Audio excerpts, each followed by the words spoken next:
Imagine entering the vast, cool hall of a cheese shop where time slows.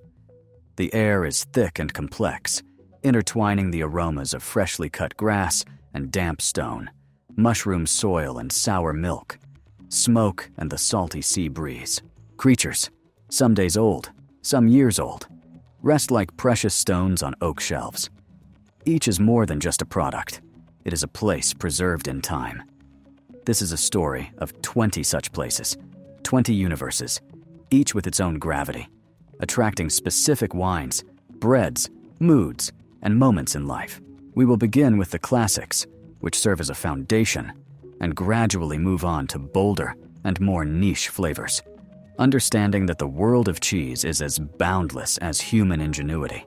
Our journey begins in Italy, in the Emilia-Romagna region, where the king, emperor, and patriarch of all cheeses, Parmigiano Reggiano, matures under the tiled roofs of cool warehouses. Its creation isn't a process, but a metronome, beating out the rhythm of the seasons. Milk from cows fed on special grasses and hay from local meadows is partially skimmed, curdled with rennet, and then the resulting curd is crushed into tiny particles, almost like grains of sand.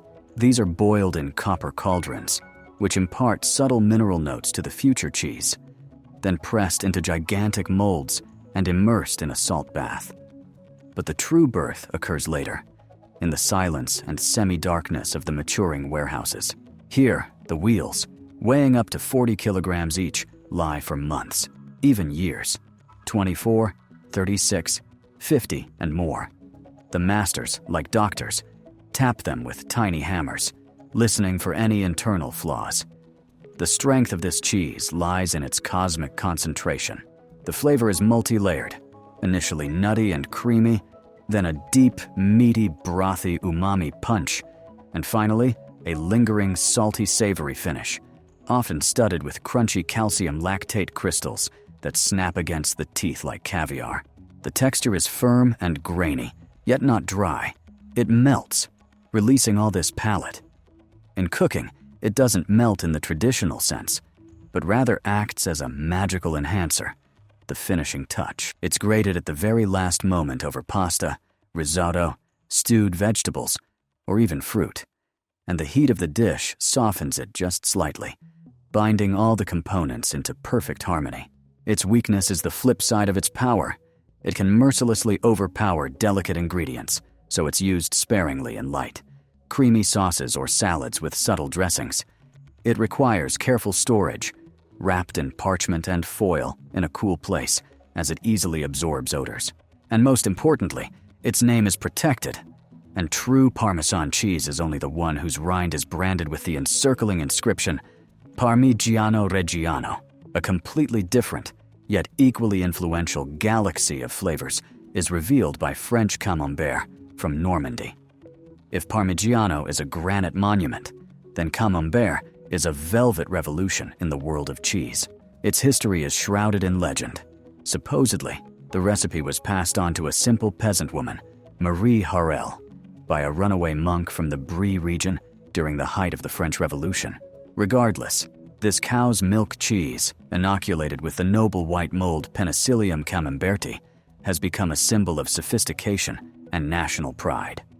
Its magic lies in its dramatic contrast.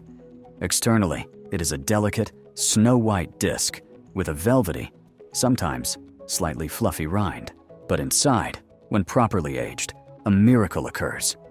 The core remains dense and elastic, while the edges transform into a fluid, creamy, almost liquid elixir with a slightly ammoniacal, mushroomy aroma of forest floor and freshly cut grass. The flavor is rich and creamy, with a clear dominance of mushrooms and damp earth. This is a cheese for leisurely, almost meditative enjoyment. It's best served after being left to rest at room temperature for at least an hour, with a crispy baguette, sweet apples or pears, and a glass of cider or a light red wine such as Beaujolais. It's also delicious baked whole, perhaps flavored with honey and rosemary, turning into a hot, piquant sauce for vegetables or potatoes. However, its weaknesses make it a capricious aristocrat. It's incredibly sensitive to time. Underripe camembert will be bland, rubbery, and characterless. Overripe camembert will become bitter, with a sharp, ammonia-like odor. It shouldn't be stored in plastic. It will suffocate and develop the wrong mold. And its strong, earthy aroma can be disconcerting or even off-putting to the unprepared. This is a cheese that requires a willingness to engage in dialogue. For a break from this sensory complexity, let's turn to the fundamental, reliable, and affordable cheddar. Originating from the English village of Cheddar in Somerset, this cheese has conquered the world thanks to the British Empire and its down-to-earth nature.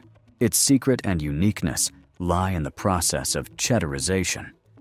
After the curd is cut and heated, the cheese mass is thoroughly kneaded for a long time and then allowed to rest in layers, resulting in a dense, flexible, and flaky texture. Cheddar is a master of transformation. Young, so-called mild cheese, aged for 3 to 4 months, is a soft, creamy, slightly sweet cheese with a simple milky flavor, ideal for children's sandwiches. Medium acquires a more pronounced, slightly tangy flavor, but extra mature or vintage cheese, aged 12 months or more, is a completely different product.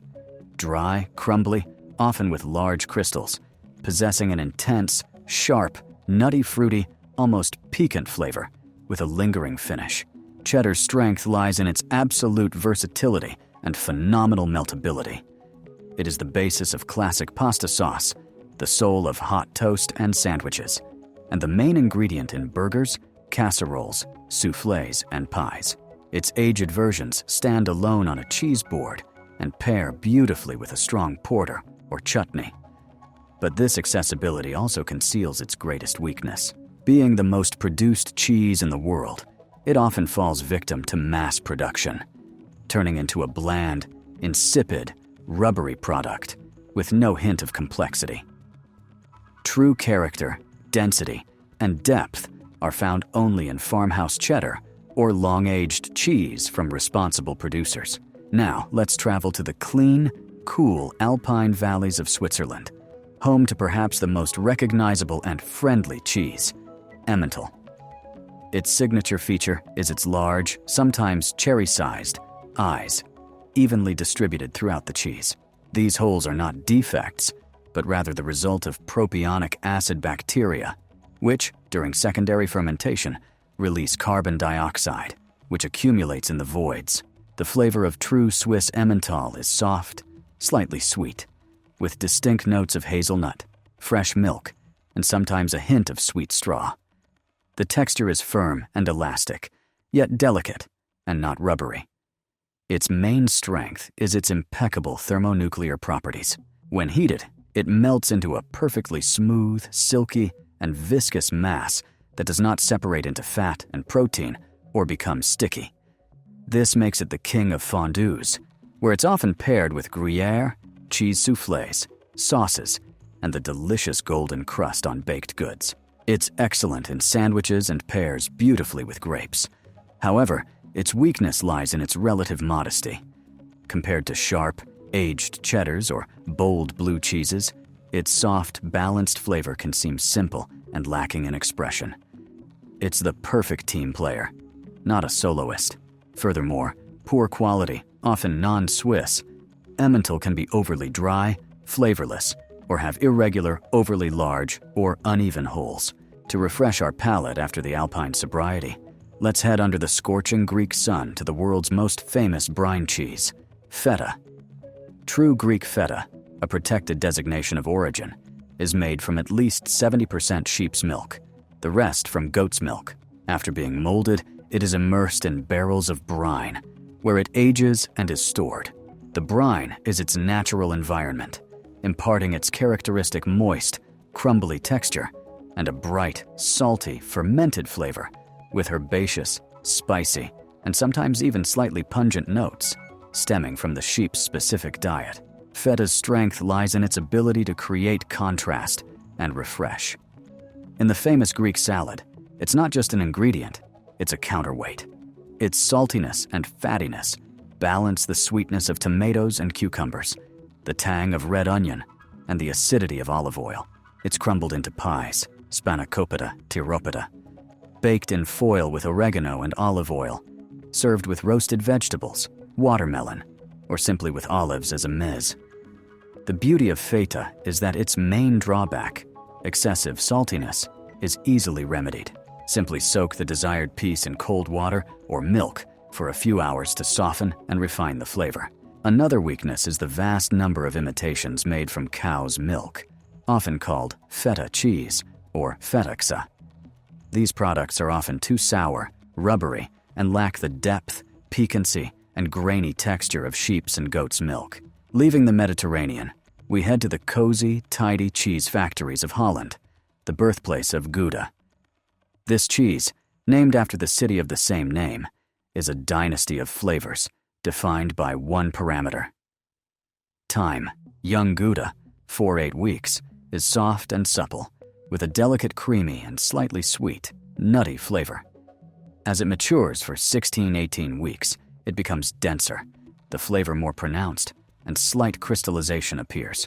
Old Gouda, aged for 10 to 12 months or more, is a legendary cheese, firm, slightly dry, with abundant large crystals of calcium lactate, possessing an intense, deep, caramel nutty, almost toffee-like flavor with piquant notes. The strength of Gouda lies in its stability, predictability, and excellent meltability. It melts perfectly without becoming stringy or sticky, making it perfect for hot sandwiches, dips, soups, and of course, fondue, often mixed with other cheeses. It's friendly and non-aggressive, but this is also its weakness. Young, mass-produced varieties can be bland and lacking in character, serving merely as a cheese filler. Gouda acquires its true soul and complexity only with age, which means increased investment of time and resources. Now let's add a little smoke and fire to our collection. Smoked cheese isn't just one specific variety, but an entire processing method most often applied to cheeses like Gouda, cheddar, or mozzarella. The process of cold or hot smoking on sawdust from fruit trees, apple, cherry, alder, or beech, gives the cheese a golden brown, sometimes almost bronze rind, and a lingering, seductive aroma of campfire, bacon, wood resin, or even peat. Its power lies in its ability to instantly impart a powerful, rich, campy accent and depth to any dish, even the simplest one. It's superb in sandwiches with rye bread and mustard, as a filling for crepes or stuffed mushrooms, in creamy pasta sauces, or as an ingredient in cheese soup. A dark beer or cider is an ideal pairing. However, its weakness is obvious. Smoke can be too aggressive and overpowering, crudely masking the delicate flavor of the original milk and making the cheese one-dimensional. Low-quality smoked cheeses often use liquid smoke, a flavoring that imparts a flat, chemical aftertaste. Such cheeses are a bold spice, not a mainstay, and should be used sparingly. Otherwise, they will overwhelm and dull the taste buds. We continue our journey to Spain, to the rugged and beautiful region of Asturias, where the bold and spirited king of blue cheeses, Cabrales, matures in natural limestone caves. It is made from raw milk, cow, goat, and sheep, mixed in varying proportions, creating a complex base. After molding, the cheeses are pierced with copper skewers to allow air in, and then ripened in caves where the cool, damp climate and drafts spread the spores of the noble blue mold, Penicillium roqueforti. Cabrales' flavor is powerful, sharp, and salty, with vibrant mushroom, spicy, and herbal notes, sometimes with a tangy, almost metallic or mineral aftertaste. The texture is buttery yet crumbly, with abundant veins of mold ranging from bluish-green to gray. Its strength lies in its incredible, almost animal-like intensity and complexity, capable of enlivening and transforming any neutral product, from simple bread to a juicy steak or a sweet pear. It's superb in small quantities, in creamy pasta sauces, or as a powerful accent in a salad. But its weakness lies in its unbridled nature. It can be too sharp, salty, and ammoniacal for an unfamiliar palate, and its strong, penetrating aroma isn't to everyone's taste. This is a cheese for bold, experienced palates seeking extreme sensations. To soften the feeling after the Asturian storm, let's turn to the embodiment of tenderness and lightness.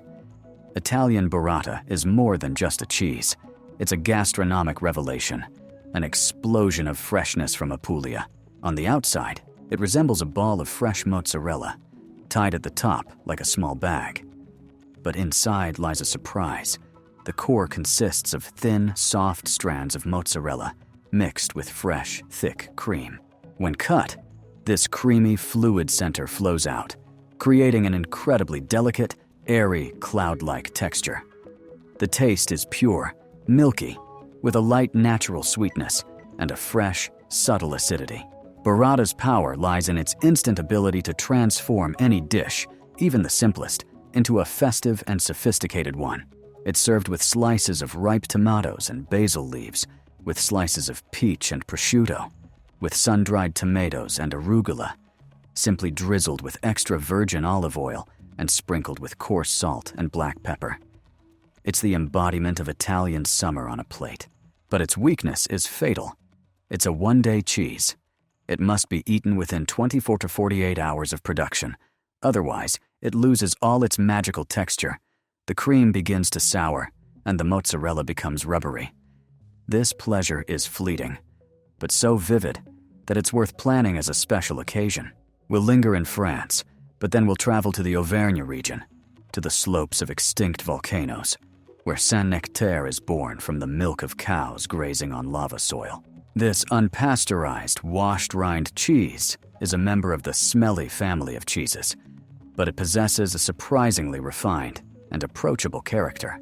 Its rind is regularly washed with salt water during the ripening process, which promotes the growth of a specific bacteria, Brevibacterium linens, which gives it a characteristic smooth, moist, ivory-colored rind with pinkish and gray spots and a strong, ammoniacal, earthy, mushroomy aroma. However, beneath this rugged, provocative veneer lies a delicate, elastic, almost melting, ivory-colored paste with a soft, nutty, piquant, slightly mushroomy flavor, without bitterness. Its strength lies in the stunning, almost deceptive contrast between its powerful aroma and its delicate, friendly flavor, which captivates from the first bite. It pairs perfectly with red wines like Beaujolais or Pinot Noir, dark bread, and walnuts. Saint-Nectaire's weakness lies in its demanding approach. Its strong aroma can intimidate and repel a novice, and improper storage and airtight packaging can lead to spoilage of the rind and the cheese itself. This is a bridge cheese, ready to introduce the daring novice to the world of aged, washed rind cheeses.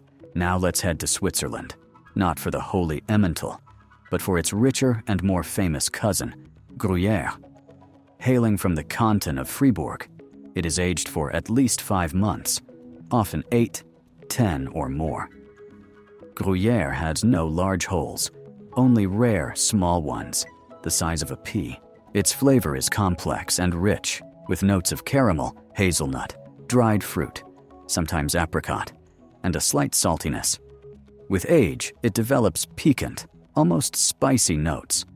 The texture is dense, slightly grainy, yet supple. Gruyère's strength lies in its noble depth and exceptional culinary properties. It is the basis of classic Swiss fondue, along with vacherin, a key component of French onion soup, where its melted crust works wonders, and a magnificent addition to sauces, soufflés, and casseroles. It's self-sufficient on the plate. Its weakness is the relatively high price for such a quality product, and the fact that young Gruyère can lack expression, fully revealing itself only after extended aging. Another French washed rind giant worth mentioning is Pont-l'Évêque from Normandy. One of the oldest cheeses in France, it has a distinctive square shape and an orange, slightly sticky washed rind. Its aroma is strong and animalic, with notes of barn, damp straw, and mushrooms. The flavor, by contrast, is rich, creamy, nutty, with fruity undertones and a lingering finish. Its strength lies in its classic, well-balanced profile for its category. It is less extreme than Epoisse, but more expressive than Camembert. It melts well and is good in salads and with fruit. Its weakness is the same as that of many aromatic cheeses. The smell can be off-putting, and overripe cheese becomes overly ammoniacal. For goat lovers, the benchmark is the French Crottin de Chavignon from the Loire. Small, cylindrical wheels with a natural bluish-white mold rind. Young crotons are delicate, with a slight acidity and herbal notes. Aged, they firm up, and the flavor becomes sharper, nuttier, with a noticeable piquancy. Its strength lies in its pure, recognizable goat profile and versatility. Young crotons are great in salads, while aged crotons can be roasted whole or grated.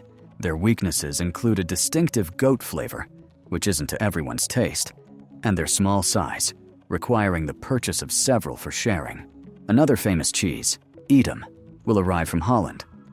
Recognizable by its spherical shape and red or yellow waxy coating, it is traditionally made from partially skimmed milk, resulting in a lower fat content. Young Edam has a mild, slightly salty, and nutty flavor, almost neutral.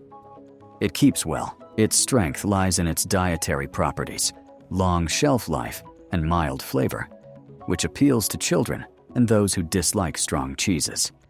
It melts well. Its weakness is that it can often be bland and lacking in character, serving more as a cheese mass than a distinctive product. Italian Gorgonzola, the queen of Italian blue cheeses, is also worth mentioning. It comes in two varieties: sweet, soft, creamy, with delicate mold and a moderate flavor, and bitter, firmer, crumblier, with an intense, sharp, and spicy flavor. Its strength lies in the richness of its flavor spectrum within a single name, pairing excellently with pears, honey, and full-bodied red wines.